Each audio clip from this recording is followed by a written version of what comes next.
Shalom, shalom ba mama. Ezali wabino mama Irene Poba depuis Kinshasa. Napesi nzambe merci na koyeba kopesa biso lisusu souffle de vie na matinée ya lelo. Pe napesi merci na équipe mobimba. Wapi mama na biso coach mama Mimi Yalala. Napesi merci na mama Nanou Bikoko. Pe merci na ba mama nyonso bao ba précédaki ngai na kokabola liloba nzambe. Na mama likambo na biso ezali l'amour ou la charité.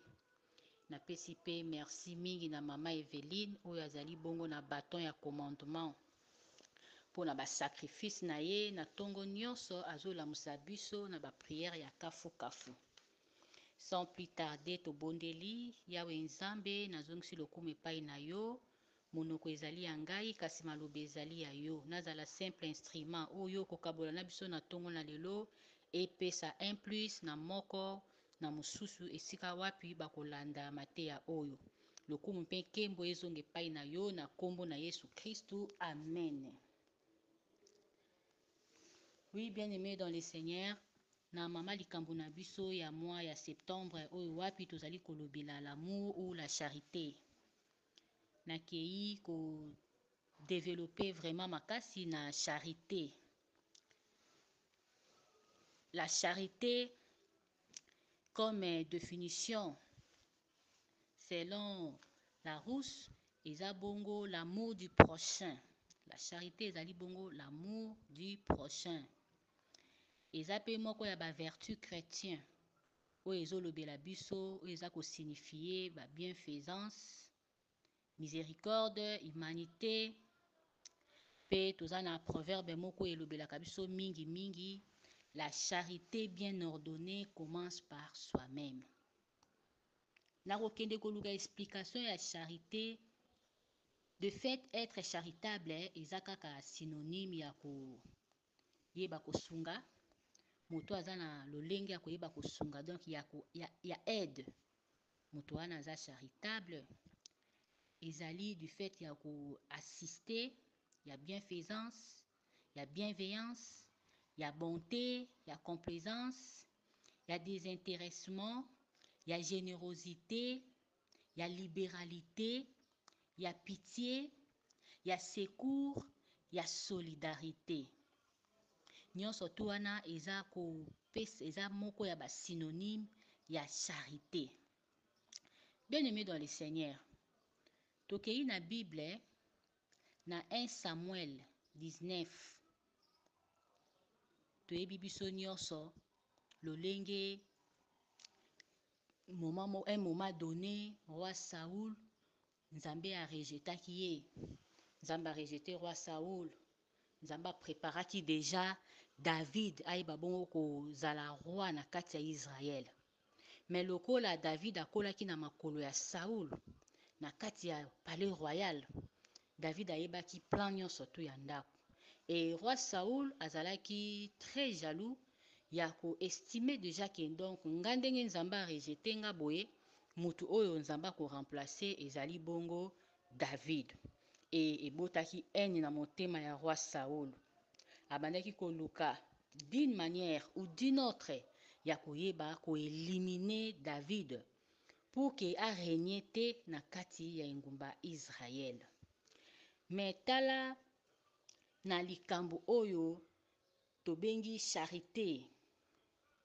Mwana na ye moko Jonathan aye ko signaler David.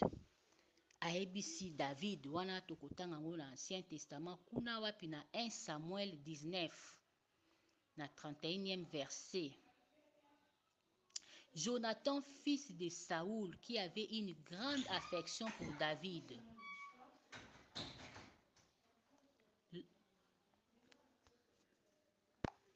Bolimbisi muke nalobaki totangi na Biblia, Saoul parla à Jonathan son fils et à tous ses serviteurs de faire mourir David. Mais Jonathan, fils de Saoul, qui avait une grande affection pour David, l'en informa et lui dit, Saoul, mon père, cherche à te faire mourir. Sois donc sur tes gardes demain. matin. Reste dans un lieu retiré et cache-toi. Amen. Hein? Oui, bien-aimé dans le Seigneur, tomoni charité oyo Jonathan azalaki nango envers David. Akokaki kolinga te komona papa na ye Saoul aboma David. Tellement ki abandaki kolinga David. Azalaki na amour du prochain. Tolobi la charité eza amour du prochain. C'est la miséricorde. C'est l'un de vertus chrétiennes, la charité. Balobi eloko oyo lingi te basala yo kosala pe moninga te. Jonathan amonaki ke bazoboma David. Amitie na place ya David alobi soki ezalaki ngai bazoboma ngai elingaki ezala ndenge nini. Amilatisi nzoto ya David ayoki pasi. Habité. Il faut signaler David akima akende ko se retirer pour que papa na ngai aboma ete. Bien-aimé dans le Seigneur, regarde cet amour charitable. Jonathan s'est sacrifié, a livré secret à papa na ye et pas à David pour que David azala sauvé. Jonathan a aidé David. Jonathan a assisté David. Jonathan a talisi bonté na ye pa ya David. Jonathan a talisi générosité na ye pa ya David. Jonathan a talisi asali secours pa ya David. Et puis Jonathan a qui solidaire. Solidarité a qui na ona David. Et ça là qui ayoka mawa. A permettre te que plan ya papa na ye et se réaliser na bon moya David. Talandenge David a qui sauvé. Bien aimé dans le Seigneur. La charité, c'est l'amour de l'homme envers son prochain en tant que créature de Dieu. Ce que vous avez bolingo envers ton prochain, okolinga te ko sala ndeko na yo mabe. Mabe o balingi ko sala ndeko na yo, okomona lokola bazo sala ngo kaka yo moko. La charité, c'est l'amour de l'homme envers son prochain. Ndenge Nzambe atikelaki biso abi mobeko eleki mibeko nyonso eza bolingo. Aimez-vous les uns les autres. Aimez-vous les uns les autres. Nzamba pambola musala Nzambe Mika lobi na yokaki na landaki mateya. Lolenge nini ayebaki ko toucher ba point moko ezaki très sensible. Tokoki kolobaka te ke tolingana kaka biso na biso bato oyo tosambelaka. Nous devons aimer aussi ceux-là qui sont encore en retard na bonzambe. Parce que petit à petit bakosala nini bakokoma. Petit à petit bakoya bakokoma. Nous devons les aimer, les soutenir, les secourir. Nous devons être libéral envers eux. Ya kote ya bango liloba nzambe. Na ba famille na biso na mabota. Esika tozali. Parce que la plupart des chrétiens tozalaka na système kaka soki tokangami na église esili. Ba famille na biso toprenaka lisusu soin nango te. Or la Bible nous dit la personne qui hait sa famille, elle est plus qu'un infidèle. Pour être fidèle à Dieu, nous devons aimer, nous devons être charitables à nos familles aussi. Parce que dans nos familles, il y a plusieurs personnes qui se sont pas encore converties. Et ça n'a belé pe ba tout kaka biso banzimaka te keto bondelaka. Ba monaka biso kaka na première maison. Ndenge to bandaki ko wela biloko kolia, ndenge to bandaki ko boya ko sokola, ndenge to zaki ko fanda la mabele, ndenge to bandaki ko sokola na mbula, bazwaka biso kana ba image wana. Batenaka quantité ya bonzambe o nzambe apesi biso batenaka compte nango te. Bato wana nyonso tu il faut tolinga bango. Il faut tozala na bango ensemble pona koyeba kobenga bango koyeba koyamba Yesu pona koyeba kosalela nzambe na mikolo eza koya. Bien-aimé dans le Seigneur, la charité, c'est l'amour du prochain. Linga ndeko na yo ndenge omilingi yo moko. Soki toko na église tokozala na bolingo makasi na ba plateforme tokozala na bolingo makasi ou peut-être tosali kaka 5 ans 2 ans 3 ans ya amitié tozala na bolingo makasi à combien plus forte raison na mabota na biso à combien plus forte raison na ba famille na biso toza ba chrétien o mususu cousine na cousine baloba na te cousin na kuna cousine baloba na te Bana o na tata mwasi na bango bayokanaka te. Pourquoi? Nous devons être charitables. Il y a des aspects où ils ont des limites. Le combat est spirituel, le combat n'est pas physique.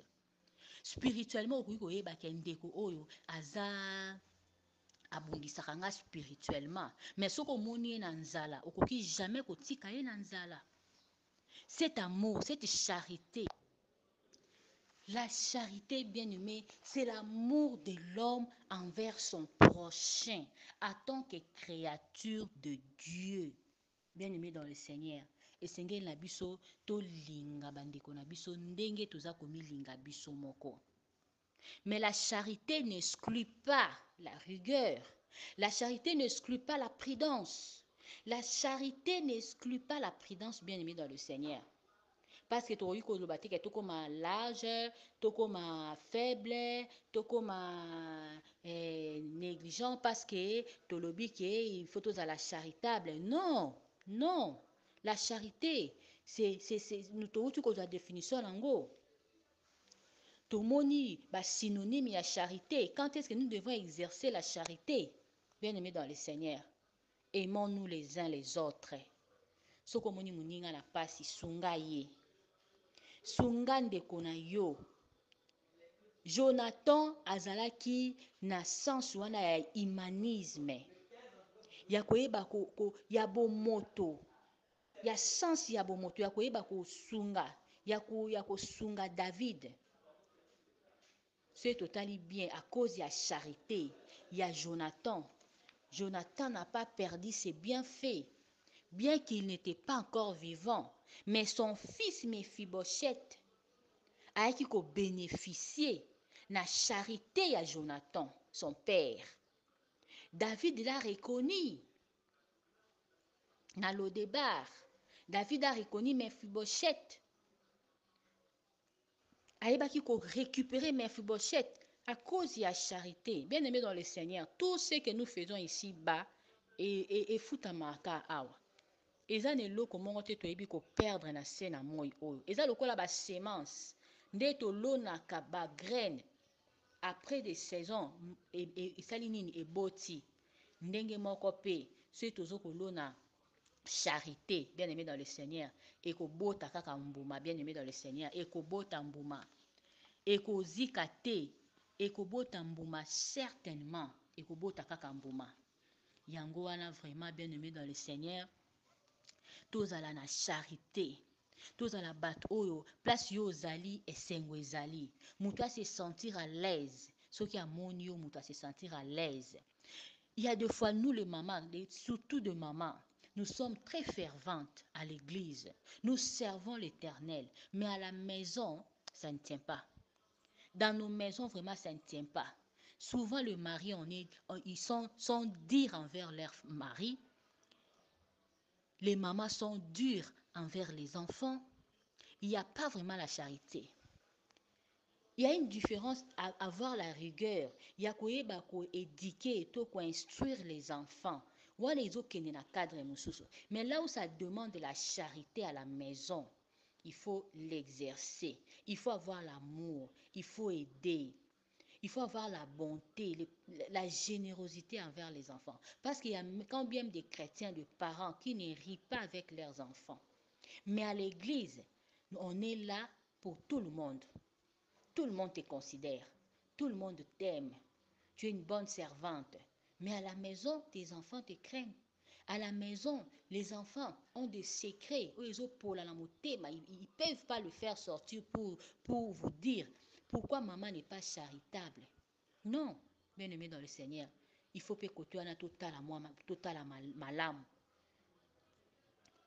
Il faut exercer notre essence de charité partout. Na famille, tu exercer en haut.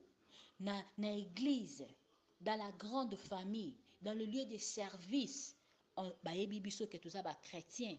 Eza te ke na place ya musala ozaka kana Bible na yo, et ozana ba pete na yo ya ki chrétien, et yo sanganaka te na bato. Non, non, non, non, non, non, non. Dans le lieu de service, si vous avez exercer charité, tout le monde doit se confier en toi. Et par là, tu pourras aussi gagner des âmes. Parce que mission na biso ba chrétien na se na moi oyo, à part tout ce que nous pouvons faire, eza kaka ya ko gagner ba âme. C'est par là que lola eninganaka, c'est par là que na lola ba fetaka, parce que moto moko abongoli motema. Toko gagner ba âme ndenge nini si nous ne sommes pas charitables. Bien-aimés dans le Seigneur, tozala charitable. La charité, bien-aimés dans le Seigneur. Lelo na tongo na lelo nzamba zoko benga biso na kati na charité. Ou ezali l'amour du prochain. Tolingana ndeko oyo aza pembeni na yo. Avant tolobake na lingi nzambe. Nzambe tomonaka ete. Mais oyo aza pembeni na yo, aza elilingi. Tala na Genèse nzambe alobi, Dieu créa l'homme à son image. Mutu aza pembeni na yo, ye wana nde nzambe. Elilingi ya nzambe ye wana. Exercer l'amour, la charité envers lui. Nzambe wana ya lola, akotika yo ata mokolo moko te. Tika nzambe apambola biso, oyo wapi aitilisaki nga na tongo na lelo lokola simple instrument oyo alingaki kosopa maloba na ye kati na ngai, afin que moko na mosusu esika wapi tozwami tosila bongo koyeba kobénéficie. Tika ete nzambe apambola biso. Bonne journée à tous.